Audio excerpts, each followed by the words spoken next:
You ask Tiger to solve. This deals with linear equations with one unknown.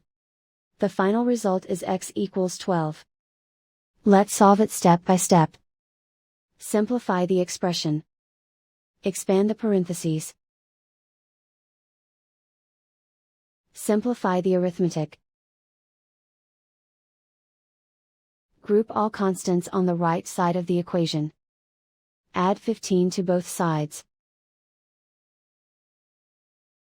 Simplify the arithmetic.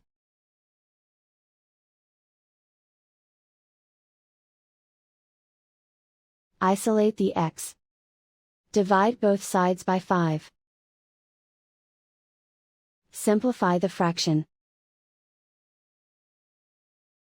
Find the greatest common factor of the numerator and denominator. Factor out and cancel the greatest common factor.